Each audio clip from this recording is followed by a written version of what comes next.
Good morning, everyone, and welcome to our training to the residential appraisal process. My name is Robert with Elite Ocean View Realty. I want to thank everyone for joining us today. As you may have noticed, we are recording our session, and you can always find our sessions inside of our YouTube channel. If you look inside your chat, I am sharing our YouTube channel link. Guys, we upload all of our trainings, whether it's MLS training, trainings on comparables, last Tuesday's training on the inspection process. Great resource for all of you, especially the newer realtors that want to get a head start on these trainings. They're all recorded and available for you. All right, so we're going to go over today the appraisal process. What is an appraisal? Who performs the appraisal? How is the value determined, and how to challenge an appraisal? All right, so if you have any questions, please feel free, ask your questions through our chat, or you can unmute yourselves and ask questions. All right, so let's go ahead and get started. There's a few things that we want to understand about the appraisal process before we actually jump right in. And that is, who does the appraiser work for? All right.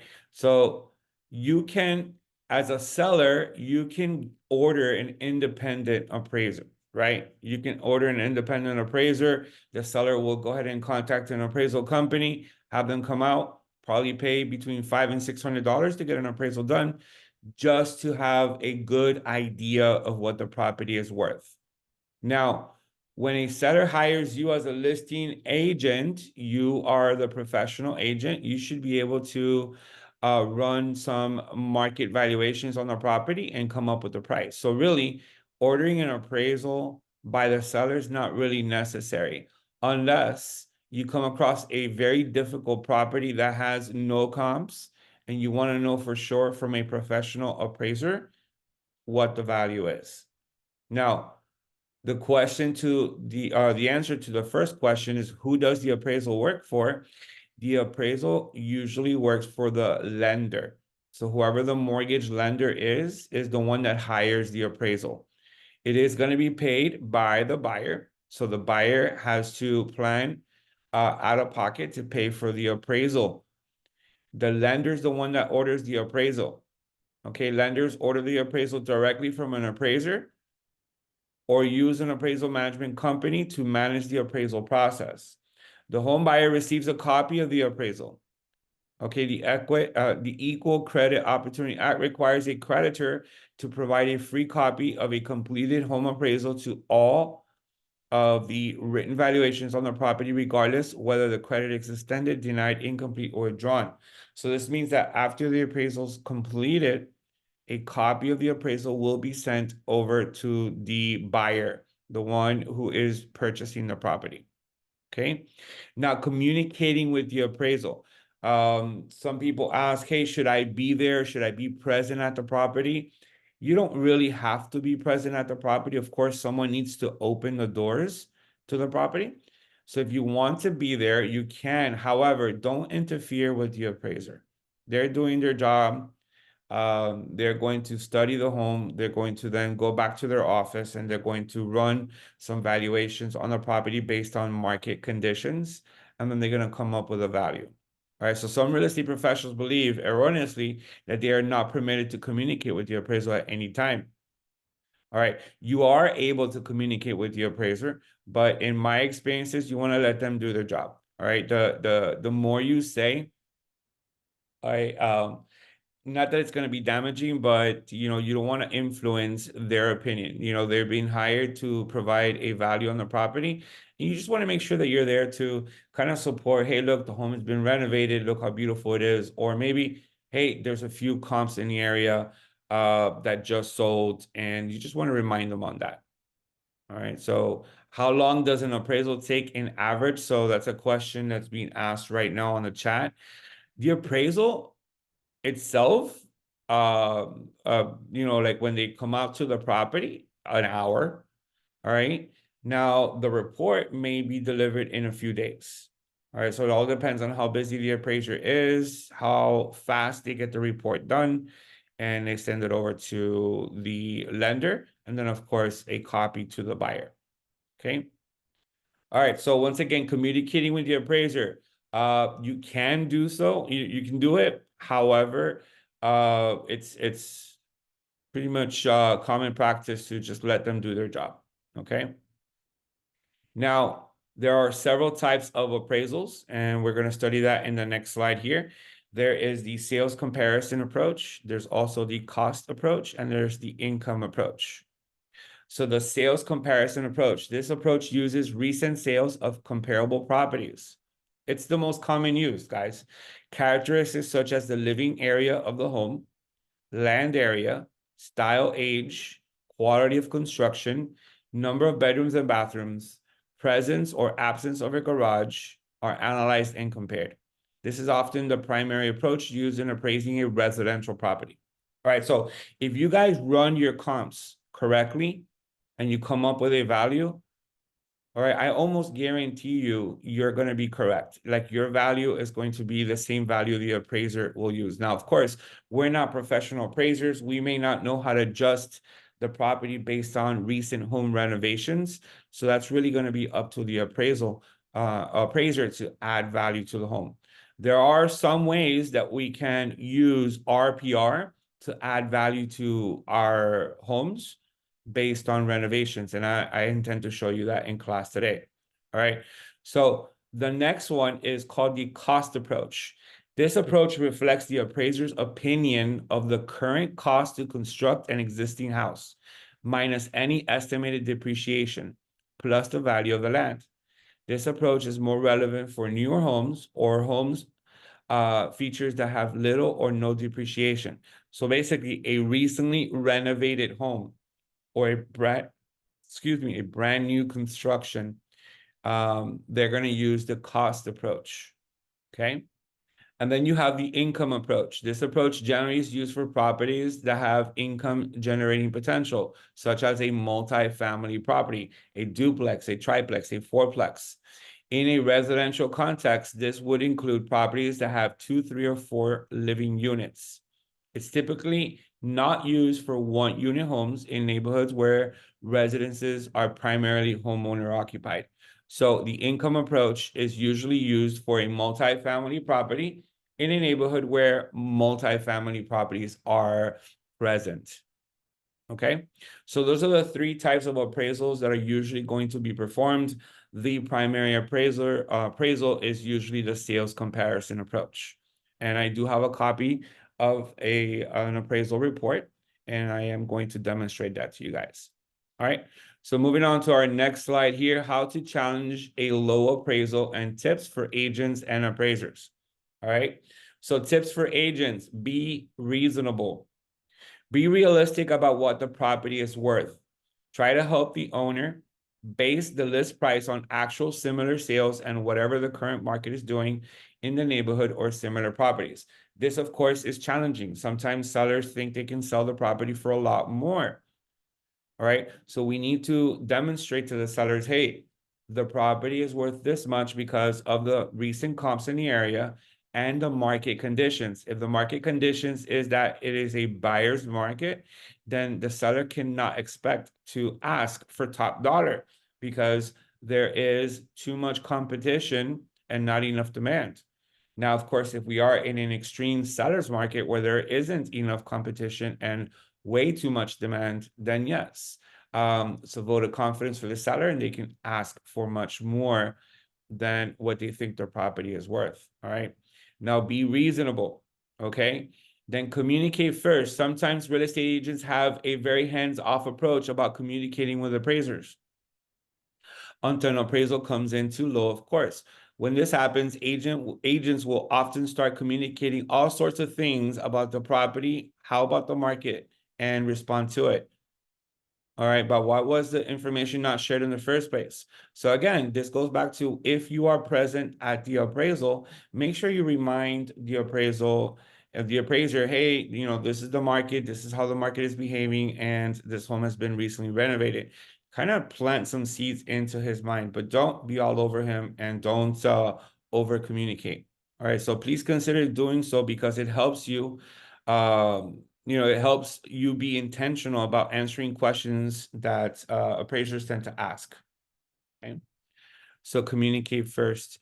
And then these are some of the things that you can use when you're challenging an appraisal. So let's say you represent the buyer, right? And the appraisal comes in a little too low. All right, you want to ask the lender before launching into a rebuttal. First, make sure to ask the lender what their process is for challenging an appraisal. So you know where you're spending your time wisely. All right, they might have their other another form to do it. Remember, a reconsideration of value has to come to the appraiser from the lender, not from you, the agent. You cannot challenge the appraiser.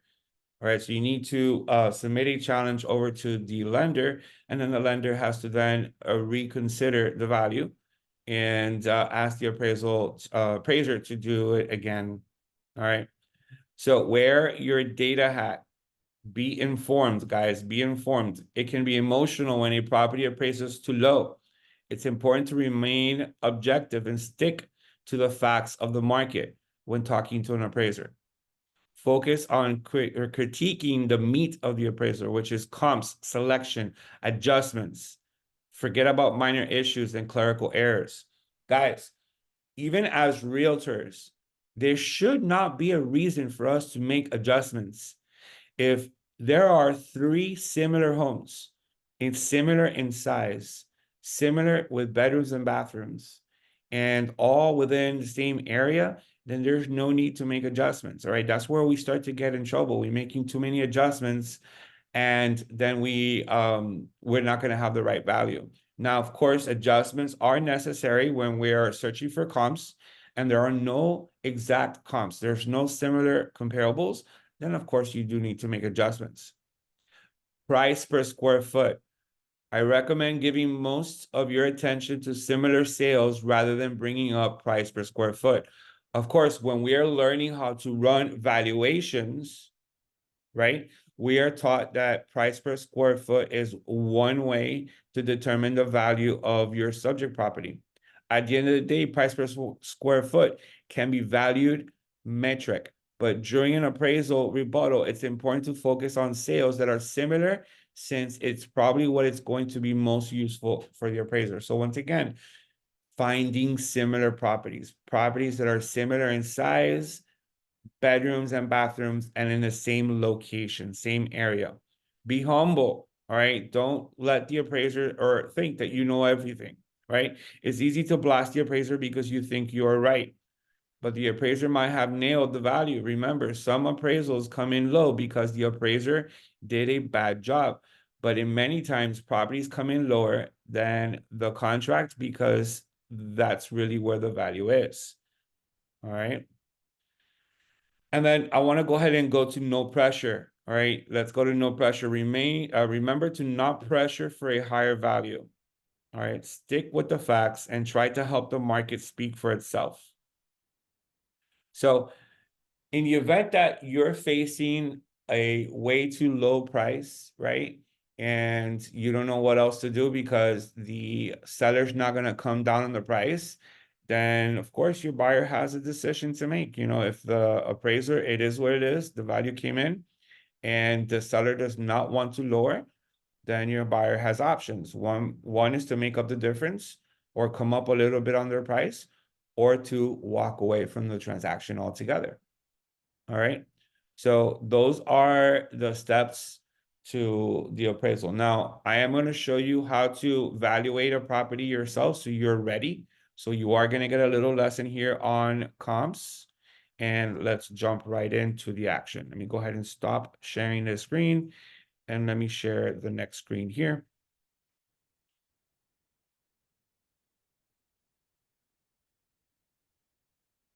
All right, so this is a property that we recently sold, all right? And this is going to be the example of our training today. This is a property that was listed for 649,000 and it ended up selling for 630,000. All right, as you guys can see right here, list price 649, sold for 630, sold in only 8 days. So it was 8 days on the market. Okay. Now, when our realtor, because we listed the property, when our realtor listed the property, they listed the property at 649. knowing that the property can possibly sell right around $620,000, $630,000. All right, so you always want to list your property just a little higher. Now, as a buyer, representing a buyer, of course, you're going to try and offer lower. So in this instance, I remember because I was part of this transaction, the properties, the offer came in for $630,000. Okay, so $19,000 off is not a bad deal.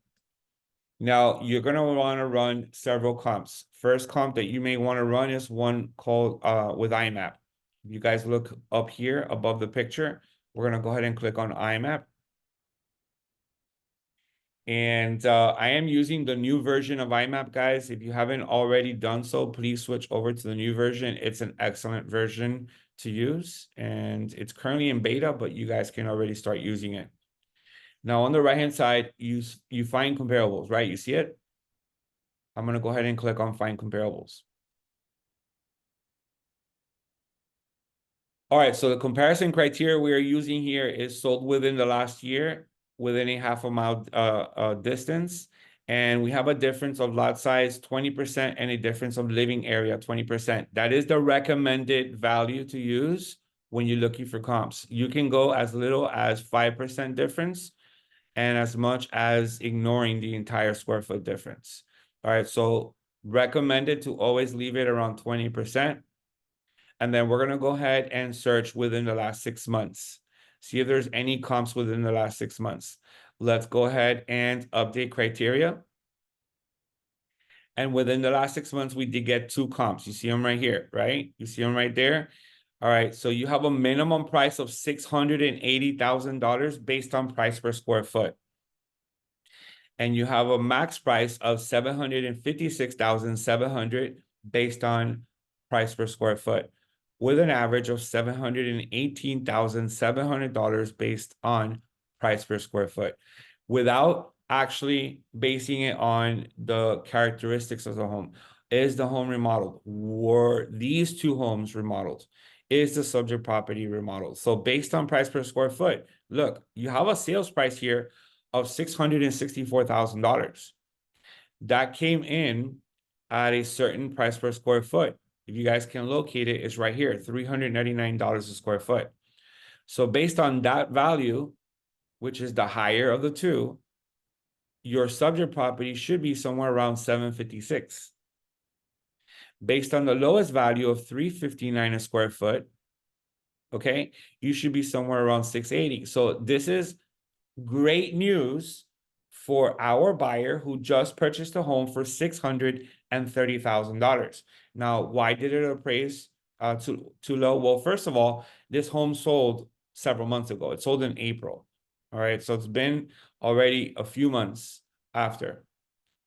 But the home in question is not remodeled. This is the only picture we have. All right. This is the only picture we have. The home was not remodeled. It needed renovations. All right. So it's not going to appraise at $700,000. It's not going to appraise at $730,000 as our comparables are saying.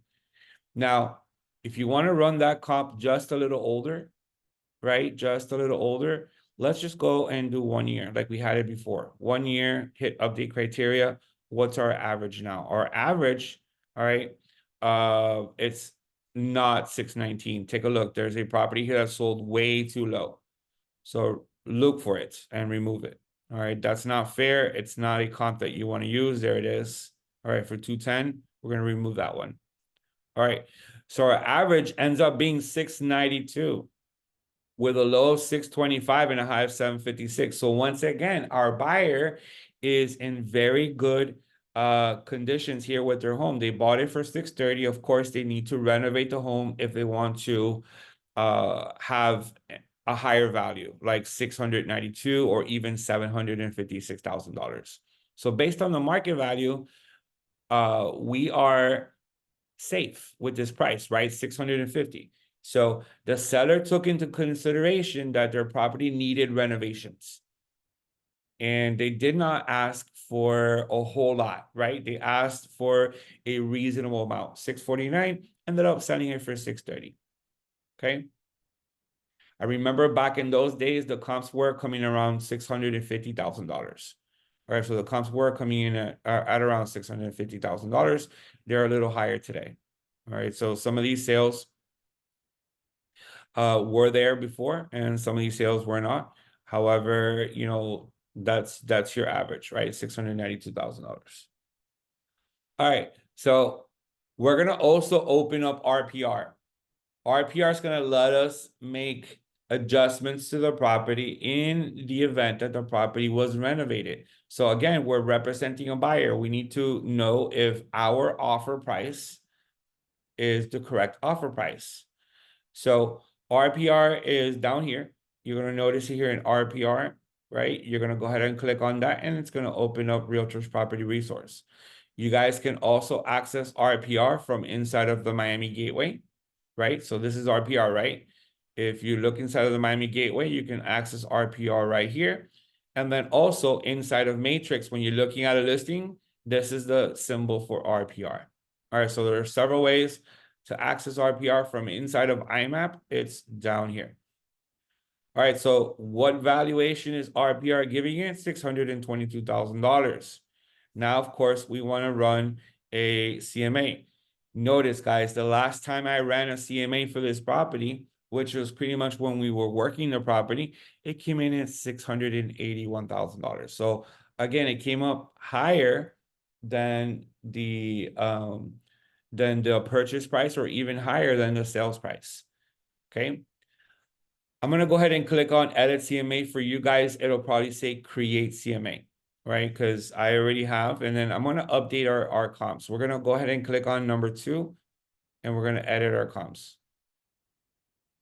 We're gonna search for comps that are single family home, active, pending, active, under contract, and closed.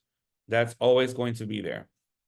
You want to go ahead and search in the last 6 months. I know that I did IMAP 1 year, but I want to show you the difference. So 6 months, and then minimum 3 bedrooms, minimum 2 bathrooms. Why? Because it is a 3-2. All right, so minimum 3, minimum 2. And then make sure you select lot size. Very important. All right, we want to make sure that our lot size, which is 6,500 square feet, is in between this range. 4,800 as a minimum, 8,200 as a max. And then, of course, your living area is in between 1,400 and 2,400. Your living area square feet is almost 1,900 square feet. All right, go ahead and click on search.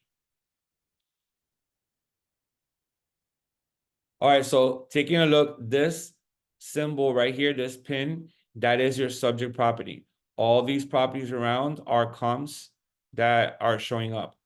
These are some of the comps that are showing up. Now, some of them I used in my previous valuation, right? Some of them I used, and some of them are brand new. So for example, this one right here at $1.2 million, that seems way too high. All right, that seems way too high. So maybe you should not use it. What happens if I choose it? Look at that, 1.2. You know, this house is not worth 1.2. So you move on to this one. All right, this one comes in at 685 or at 348 a square foot. All right, select it. This one comes in at 396 a square foot. It sold at $600,000. Select it. This one here came in at $630,000, 450 a square foot. I want you guys to see what happens to this price. You see this price right here? I'm gonna go ahead and select the one for 450. Now that price is higher, 852. All right, that is a comp that was not there, right, when we ran the valuation, and now it is. This property sold in April 19th. I believe that we sold this property back in early April. Okay. And then you have this one here, comes in a little too low at 245 square foot. You know, maybe use it, maybe not. And this one definitely comes in a lot lower. All right, so let's stop right there. Let's click on update valuation and close. And we're looking at an average of $708,000. All right. What was my average on IMAP? 692,000. Okay. Why is there a difference? Of course, it's how many comps did you choose, right? I mean, I chose 6. On RPR, I chose several others, right? On RPR, I chose all of these. And some of them are older comps I used in the past. So if I remove all the comps, right? I click on remove all the comps and I go like this, starting from scratch. All right, this property sold in March. It sold for $346 a square foot. Select it. This one sold in May for $348 a square foot. Select it. Look, guys, $346 a square foot. It's $655. $348 a square foot is $659. We go a little higher, $396 a square foot, and we go a little higher, $450 a square foot. We're going to be between $655 and $852. Update valuation and close, and we're right at $729,000. All right, so the idea is that our buyer who purchased the property in April is looking at an increased equity on their home. All right, so it's a great news for your buyer. You know, at the time it was the price, but now it's higher. So now we know this valuation. How do we make adjustments to the subject property based on home renovations? Using RPR, you see this right here, refined value. All right, we're gonna go ahead and click on refined value. I want you guys to see, don't change their characteristics of the home. This is exactly what it should be, right? Now over here, you're gonna refine the value based on home improvements. Let's say you were to purchase this home and the home has bathroom remodels, right? Bathroom remodels, and it was bathroom remodels mid-range. And it was performed this year in say March of this year. And the total cost for the bathrooms, there's 2 bathrooms, they spent roughly $20,000. At home improvement, it's going to add an additional $12,860 to the value of the home. Drop down here and say we want to add a kitchen remodel, mid-range. This is not an upscale home, right? Mid-range. And once again, completed in this year in March, and they spent another $25,000 on this kitchen. At home improvement, now we had an additional $10,000. So now, you know, we've increased the value of our home by almost $23,000. Okay. When you're looking at a property that has renovated kitchens and renovated bathrooms, they already have that's for sale. They already have taken into account the updates, and that's why they have a higher price. This is something you're going to do as a seller when you want to increase the value of the property on your list price based on home renovations. Now, as a buyer, right, as a buyer, you're going to refine the value based on needed improvements. So you took a tour of the home, you want to buy a home, but you notice the home needs brand new windows. All right, so needs new windows. You come over here, needs new windows, get an estimate of what the windows are going to cost. Let's say they're going to cost $15,000 to put impact windows. It's going to now create a negative. So now it allows you to remove value from the list price based on the fact that it needs new windows. Also needs new AC. All right, and the AC is going to cost you say $5,000. All right, at home improvement, now you're removing value from the home. This valuation, refine the value based on needed improvements, is performed by the buyer's agent. Right? Normally, a seller's agent representing the seller is not going to deduct value from their listing, but the buyer agent is. So you're learning some of the tricks that appraisers do to add or remove value from an existing property to come up with their price. All right, so they are going to do a CMA, but they're also going to study the conditions of the home, and they're going to add value or deduct value. Okay. Practice, guys. Practice makes perfect. All right. So I'm going to go ahead and reset this over here, and we are now good. We're going to go ahead and take a look at the market conditions. All right. So the market conditions. So for that, we're going to go here to matrix. Okay. The property address is this one here, 7300 Southwest 13th. So we're going to come here to where it says more. All right. We're going to go to more and we're going to click on what? We're going to click on market reports.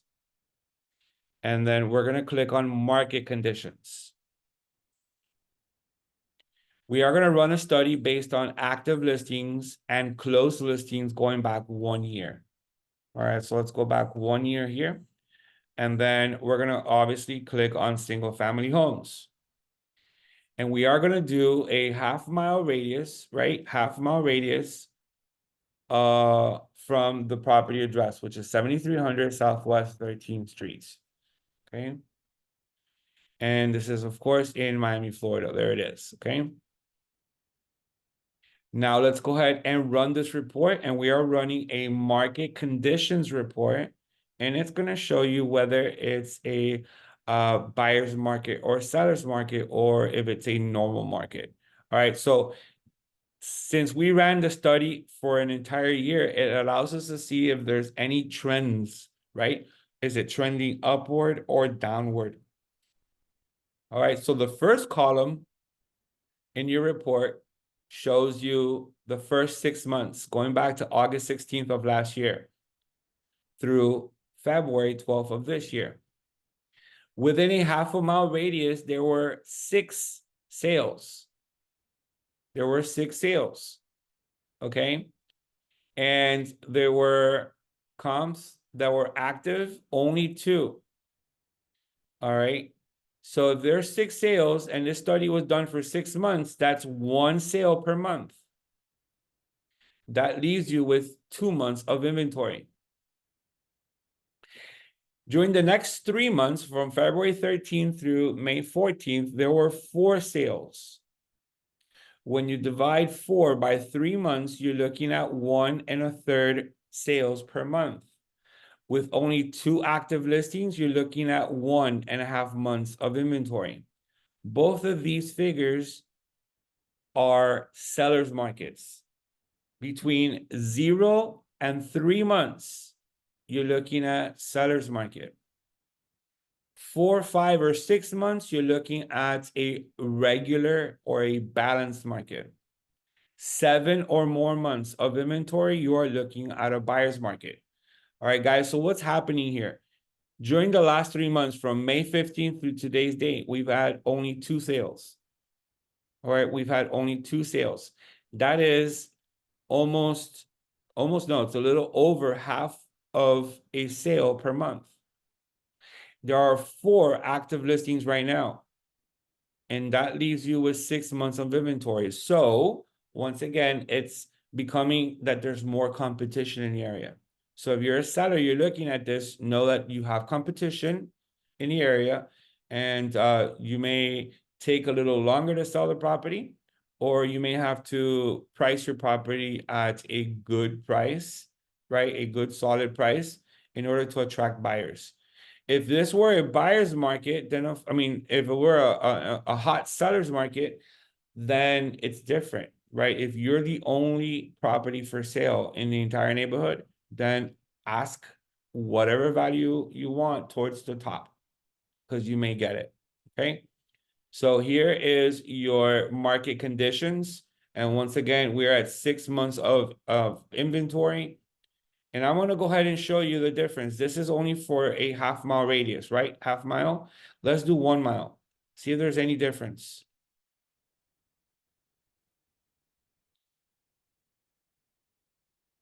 All right, so within 1 mile, there were actually 30 sales in the last 3 months. That represents 10 sales per month. And the inventory is now at 42 active listings. So we went from 18 to 42 active listings. Of course, we're now looking at 4.2 months of inventory when we were right around 2 months and even 1 month of inventory, okay? The prices are holding steady, guys, 640, 838, 870. So actually increasing, prices are increasing. This is why we mentioned that the buyer who purchased the home back in April is in very good conditions, because they bought the home for 630 and the median price is way higher. The average price is way higher. Okay. So learn how to run market conditions report. It is part of our CMA training.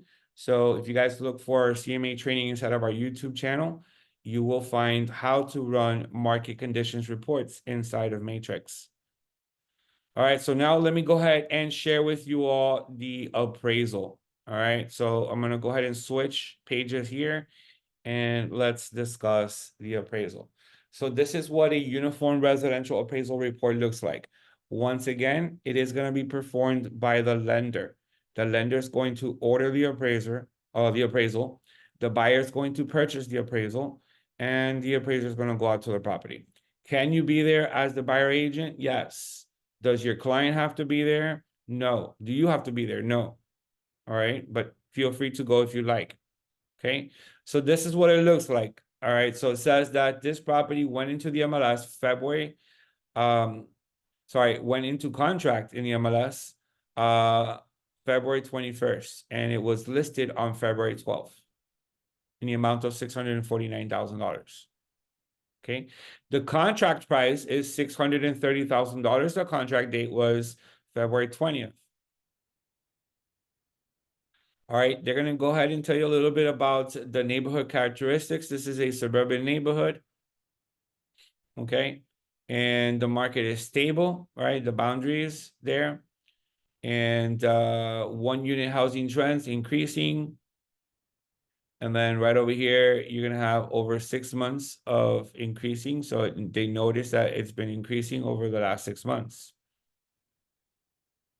They're going to go ahead and electricity, water, asphalt, things of that nature. And then they run right into general description, foundation, exterior description, and interior. So they go ahead and notice everything that the house has. Are there any physical deficiencies or adverse conditions that affect the livability, soundness, or structural integrity of the property? No. All right. Does the property generally conform to the neighborhood, functional utility, style, conditions, use, and construction? Yes. All right. And then here come your comps. These are the comps used by the appraisal or the appraiser, sorry. Okay. So your subject property with a purchase price of $630,000. Comparable number one sold at $371 a square foot at the price of $710. Comparable number two sold at $398 a square foot at $665. All right. And comparable number three sold at $354 a square foot at $610. So we have $610, $665, and $710. Remember, all right, it sold for $630. All right, so based on their opinion, so the subject is a ranch style home in good conditions with in-law quarters, those being predominant value features. Okay. Indicated value by sales comparison approach. Remember the three approaches by sales comparison approach is $630,000. All right, if it were based on cost approach, right? The cost approach is if you improve the home, remember? So if the home was improved, a renovated home or a brand new construction home, this property would probably be worth somewhere around 671. So that would be the added value. And I showed you how to add value in RPR. That would be the added value to a renovated house. So the house is not renovated, therefore it's 630 rather than 671. And there is no income approach because this is not a multifamily home. So what did the home appraise for? It appraised for $630,000. All right. So the offer came in at 630. So whoever represented the buyer did a good job at studying the market and coming up with a good price. And then of course we were representing the sellers and we knew what the price would be. So we accepted an offer for 630, and this property ultimately ended up selling for $630,000. Now, of course, if the offer would have been accepted for, let's say, $640,000, and the appraisal comes in at 630, and there is a contingency to the contract, right? An appraisal contingency, then there is a $10,000 gap that has to be made up. right? Either the seller agrees to lower the price to 630, or the buyer agrees to pay $10,000 out of pocket to move forward with the property. Now, that appraisal contingency gives the buyers an out. It gives the buyers an opportunity to cancel the contract because it did not appraise. Now, in this case, this is an FHA loan. All right. So I want you guys to see up here real quick. This is an FHA case. So there is no need to put up an appraisal contingency when you're representing a buyer who's purchasing FHA. All right, lenders are always going to order an appraisal, and if it does not appraise, then it can be canceled, right? It can be canceled because it is an FHA loan, and FHA has their standards where it needs to appraise or it needs to be purchased at the appraised amount. All right. So $630,000 would be the FHA appraised value. All right. What is that? Let's say that it comes in at $630,000 and the buyer backs out, right? The buyer backs out. They're not able to agree. They were asking 649. The sellers are asking 649. It comes in at 630. The seller does not want to come down on their price. And the buyer says, well, you know what? We're going to walk. Now, if the seller wants to sell their home again and accept another FHA offer, all right, that offer cannot be more than $630,000 because FHA appraisals is going to stick to that property for the next 6 months. So basically, anyone else coming afterwards purchasing with FHA, all right, is going to have to purchase it at 630. Or if they do purchase it, let's say for 649, they're going to have to come up with the additional $19,000 in difference. All right. So that's the drawback to having an FHA appraisal done on your home, is that whatever it appraises at, that is the value for the next 6 months. Of course, the seller can then choose to not accept FHA offers. They can accept cash offers or conventional offers. All right, but when accepting FHA offers, this is the price. 630,000 is solid for the next 6 months. Okay, so this is what an appraisal looks like. Of course, there's going to be pictures of the home, right? There's going to be who performed the appraisal, what office are they from. You're going to see it all. All right, and again, you're going to get a copy of it. You're going to get a copy of it. So this is what the appraisal looks like. You're going to see their license as well. Public record, right? Office of the Property Appraisal. This is the public records. And the map, flood map, aerial, right? So satellite view. Again, location of the comps in reference to the subject property, and all the comps in the area. These are the comps that they used, right? And then pictures of the home. All right, so the home, yes, needed to be renovated, as you guys can see here. The home needed to be renovated. If it would have been renovated back in April of this year, it could have been worth as much as $671,000. That was the appraised value based on cost approach. But the fact is, it was not renovated. All right. I'm curious to see, we represented the seller, so we don't really know the buyers. I'm curious to see what this home is actually, what it looks like now, if the buyers went ahead and renovated the home or not. If they did, they're looking at a property somewhere in the mid 700s, 750, if they did renovate the home. Now with today's valuation. All right, guys. So does anyone have any questions in what we just covered? It's a process that everyone's going to take. Buyers are going to submit offers.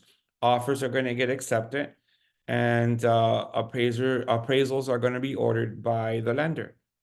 Okay, whether the property is contingent on the appraisal is really up to you and your buyer if you're going to present an appraisal contingency. If your buyer is using FHA, there's no need to present an appraisal contingency because it's automatically going to be contingent on the FHA appraisal. Okay. I've had several questions from other sellers that tell me, hey, can or should I order an appraisal prior to listing the home? And I answered this at the beginning of the class, and I'll answer it again. As professional realtors, we should know how to evaluate properties and come up with a good value. So they should just trust in your expertise, and whatever price you tell them, that's what they should list the property at. Now, if for some reason you come up with difficulties coming up with the price, then yes, a recommendation is to get an appraisal done.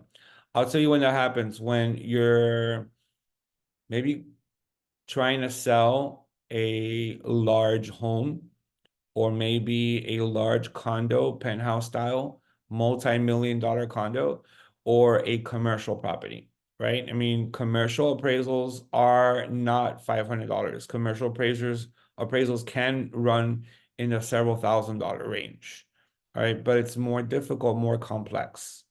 Okay, just know who the appraisal works with, right? If you represent the seller and you want to hire an appraiser, feel free to do so. But if you represent the buyer works, or the appraisal or appraiser works for the lender, not for you, the buyer agent. Okay.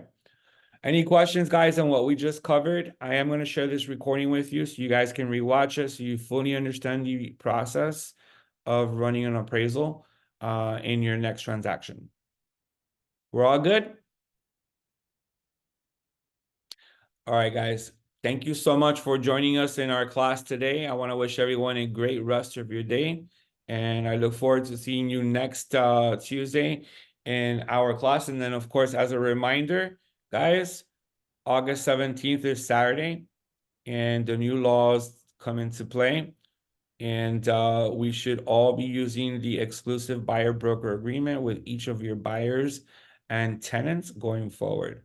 All right. So if you have any questions on that, reach out to me and I'd be more than happy to help you.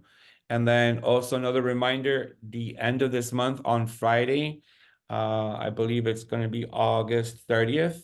We are going to have an in-person training here at our Coral Gables office. And I am sure we're going to have another training on that Friday here on the exclusive buyer broker agreement. All right. Very important that we all learn how to use the buyer broker agreement. All right, guys. So thank you so much. Have a great day, and we'll see you soon. Thank you, Robert. Thank you. You're welcome. Thank you.